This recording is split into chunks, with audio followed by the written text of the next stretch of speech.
Oke, pada video kali ini saya akan menjelaskan tentang sebuah project yang sudah saya buat, yaitu untuk mendeteksi serangan jantung. Nah, untuk tahap pertama yaitu adalah pengumpulan data. Di sini saya menggunakan dataset Hungarian yang akan digunakan. Nah, di dalam dataset ini berisi 76 atribut. Tapi di eksperimen ini saya akan hanya berfokus pada 14 atribut, yaitu age, sex, CP, trace BPS, call, dan sebagainya. Nah, lalu tahap kedua adalah menelaah data. Di sini library yang kita butuhkan itu adalah Pandas, IterTools, dan NumPy. Nah, di sini kita harus ngeload yaitu datasetnya, yang dimana adalah hungarian.data. Dan berikut adalah isi dari hungarian.data tersebut.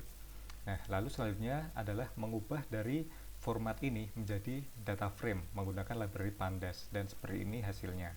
Lalu berikut adalah info dari data frame-nya. Di sini dapat kita lihat bahwa semua kolomnya ini masih dalam berbentuk objek. Nah, di sini kita akan menghapus kolom terakhir yaitu name dan ngedrop kolom pertama yaitu ID dari pasien. Nah, ini dapat dilihat kolom 0 ini ID pasien dan kolom 75 ini adalah name. Ini harus kita drop.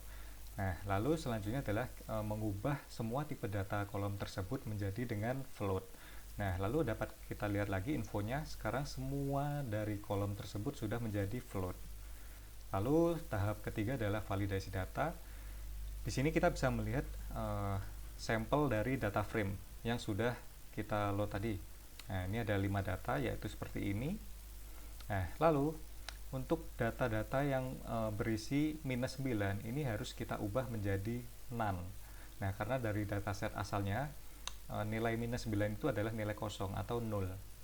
Nah, lalu setelah diubah menjadi none dapat kita lihat menggunakan function is null. Di sini dapat kita lihat ada berapa total missing value atau null pada tiap kolom.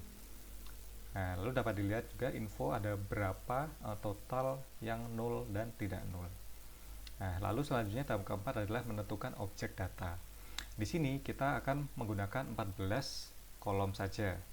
Nah, yaitu adalah kolom 1, 2, 7 dan sekian. Di sini kita harus mengganti nama kolom tersebut ini supaya lebih gampang dibaca menggunakan kolom mapping.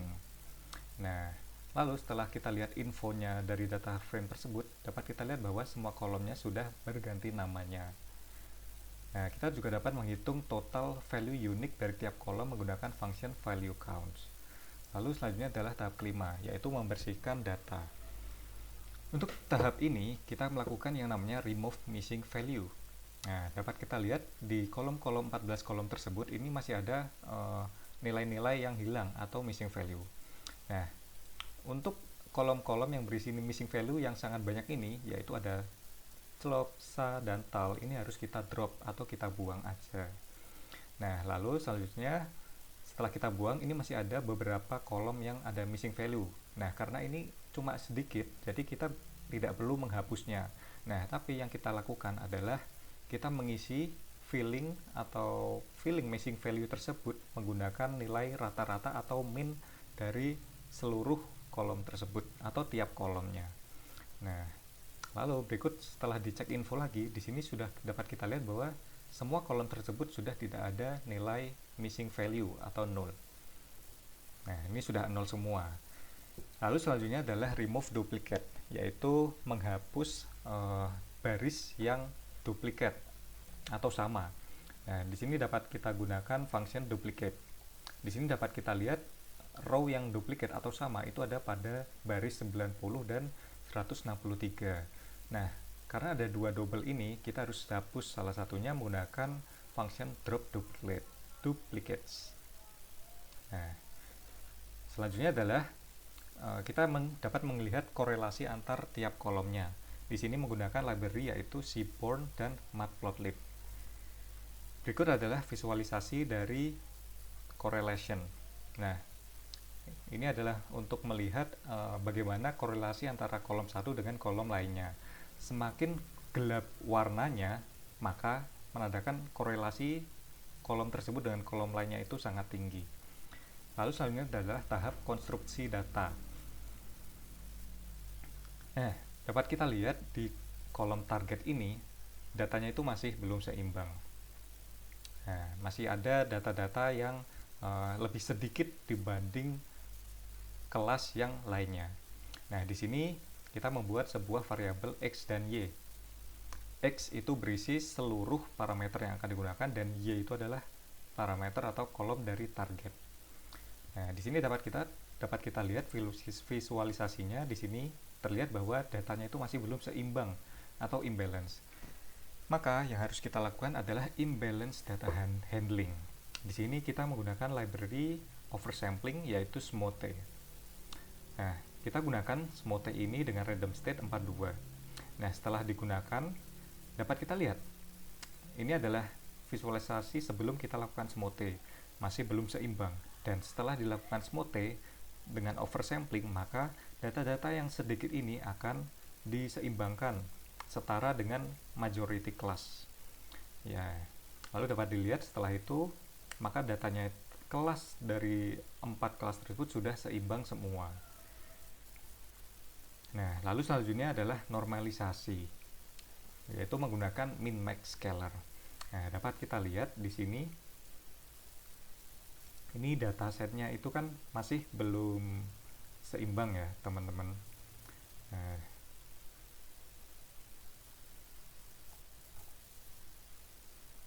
lalu kita dapat melakukan menyeimbangkan data-data tersebut menggunakan min-max scalar tersebut agar dia itu range-nya itu hanya dari 0 sampai 1 pada setiap kolomnya.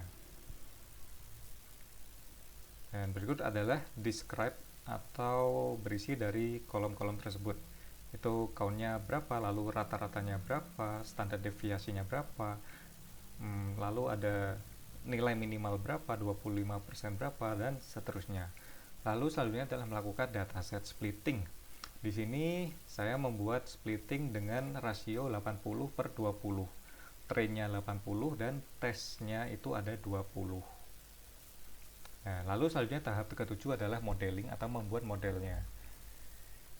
Nah, untuk model yang pertama yaitu adalah hanya menggunakan oversampling tadi. Nah, untuk algoritma pertama itu ada KNN menggunakan nilai neigh-bors-nya itu sama dengan 3.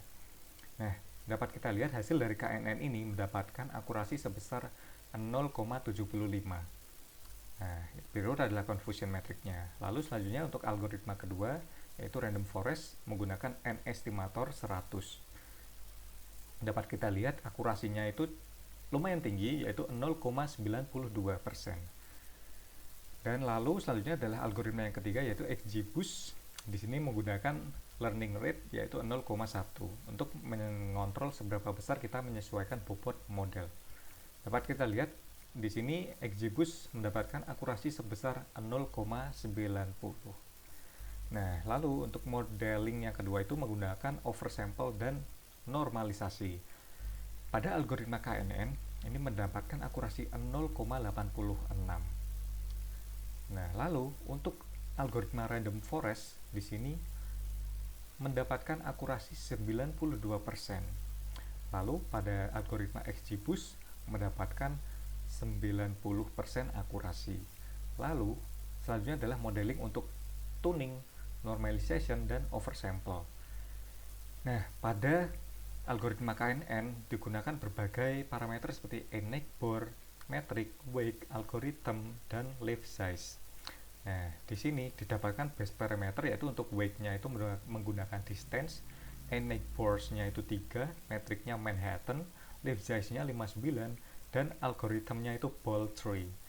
Dapat dilihat ini setelah digunakan tuning, KNN itu mendapatkan akurasi tinggi yaitu 92%.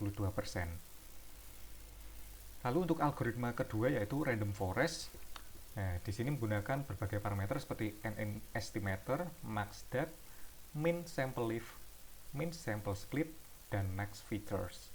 Lalu didapatkan base parameternya yaitu untuk n estimatornya itu 100, min sample splitnya itu 2, min sample liftnya 1, max feature-nya log 2, dan max depth-nya adalah 15. Didapatkan akurasi sebesar 92,5%. Lalu untuk algoritma XGBoost digunakan tuning menggunakan parameter max depth, learning rate, n estimator, gamma, dan call sample by tree. Lalu didapatkan base parameternya yaitu n estimatornya 100, max def-nya itu 7, learning rate-nya 0,1, gamma 0, call sample by tree-nya 0,7, dan didapatkan akurasi 0,92. Nah, lalu selanjutnya tahapnya ke-8, tahap ke-8 adalah evaluasi. Pada oversample, algoritma dengan akurasi tertinggi itu adalah random forest, disusul dengan XGBoost dan KNN. Lalu pada oversample dan normalisasi, algoritma dengan akurasi tertinggi yaitu random forest, disusul XGBoost dan k-nearest neighbor. Lalu pada oversample, normalization dan tuning didapatkan akurasi tertinggi yaitu random forest, XGBoost dan KNN dengan nilai sama yaitu 92%. Nah, lalu untuk base model comparison pada seluruh total model tersebut adalah yang pertama adalah random forest oversample yaitu ada 92%, lalu ada random forest oversample normalization 92%, dan juga random forest oversample normalization plus tuning yaitu paling tinggi dengan 92,5%. Nah, tahap akhir dari penelitian ini mencapai kesimpulan yang signifikan terkait dengan pembangunan model prediksi penyakit jantung. Nah, berdasarkan eksperimen yang sudah dilakukan, disimpulkan bahwa random forest itu menunjukkan kinerja paling optimal, yaitu dengan oversampling, normalisasi, dan tuning parameter dengan akurasi yaitu 92,5%. Nah, hasil ini menunjukkan kesuksesan metode tersebut dalam memprediksi keberadaan penyakit jantung. Nah, lalu selanjutnya saya akan menjelaskan tentang Streamlit, yaitu model yang sudah kita buat tadi akan kita gunakan dalam bentuk user interface untuk mempermudah user dalam mendeteksi penyakit jantung. Di sini saya akan membuka coding dari Streamlit-nya dan juga hasil dari user interface-nya. Nah, lalu untuk library yang digunakan pada Streamlit ini ada Streamlit, Pandas, Pickle, Time, Smote, dan juga Accuracy Score. Nah, langkah pertama itu adalah membaca dataset atau CSV yang sudah di cleaning atau sudah bersih. Nah, di sini membuat X dan Y-nya, lalu melakukan oversampling menggunakan Smote supaya kelasnya itu seimbang. Nah, lalu model yang sudah dibuat tadi itu tadi sudah diekspor, dan di sini kita load menggunakan library dari Pickle. Di sini saya menggunakan model dari oversample XGBoost. Nah, di sini kita akan memprediksi data tersebut, data yang sudah kita muat. Nah, maka di sini akan mendapatkan akurasinya yaitu 98,07. Nah, lalu selanjutnya kita dapat set page config, yaitu untuk membuat title dari websitenya yaitu Hungarian Heart Dataset. Nah, lalu selanjutnya menampilkan judul halaman yaitu dengan titlenya Hungarian Heart Disease yaitu di sini. Lalu kita juga menampilkan model akurasinya yaitu di sini. Nah, di sini saya membuat sebuah dua tab, yaitu ada pertama single prediction dan multi prediction. Nah, pertama saya akan menjelaskan tentang bagian single prediction. Nah, di sini ada sebuah sidebar. Nah, di sini user dapat menginputkan berbagai parameter-parameter. Untuk pertama itu ada age atau umur, yaitu selanjutnya adalah sex, yaitu adalah jenis kelamin, lalu ada CPSB, yaitu adalah chest pain type, lalu selanjutnya ada trace BPS, lalu ada call, ada FBS, ada res CG, lalu ada talak, ada x_sb, all pick. Nah, lalu seluruh data yang sudah diinputkan oleh user ini akan dibuat sebuah data frame. Nah, data frame-nya itu dapat kita lihat di sini untuk hasil yang sudah diinputkan oleh user.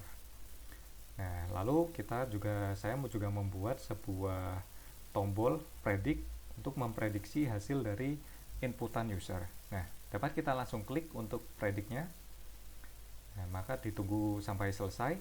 Nah, di sini dia akan memprediksi. Nah, hasil dari prediksinya itu apabila 0, itu berarti dia healthy atau sehat. Apabila hasil prediksinya itu 1, berarti penyakit jantung level 1. Untuk apabila hasilnya 2, penyakit jantung level 2, dan seterusnya sampai level 4. Nah, pada sampel ini kita mendapatkan hasil prediksinya itu healthy. Ini menunjukkan bahwa seseorang dinyatakan sebagai individu yang sehat dari segi kesehatan jantung. Nah, biasanya Hasil ini itu berarti menunjukkan bahwa risiko penyakit jantung pada individu tersebut itu rendah atau hampir tidak ada. Lalu selanjutnya saya akan menjelaskan tentang bagian multipredict. Nah, di sini saya membuat sebuah sampel CSV-nya dari dataset yang sudah di-load. Nah, user dapat mendownload CSV example ini dengan mengklik button dari download CSV example. Nah, lalu dapat di-download. Setelah itu, user dapat mengupload CSV yang sudah di-download tadi dan akan diprediksi oleh modelnya dengan mengklik button Browse Files. Di sini kita pilih CSV yang tadi. Nah, maka tunggu sebentar, nanti akan muncul hasil dari prediksinya. Nah, di sini dapat kita lihat hasilnya. Untuk pada baris ke pertama, itu dia hasil prediksinya itu healthy atau sehat. Lalu, untuk pasien yang kedua, dia itu penyakit jantung level 1. Lalu, pasien ketiga itu dia sehat. Pasien keempat dia terkena penyakit jantung dengan level 3 dan pasien terakhir itu dideteksi sebagai sehat atau healthy. Nah, sekian video penjelasan dari saya. Kurang lebihnya mohon maaf. Terima kasih. Wassalamualaikum warahmatullahi wabarakatuh.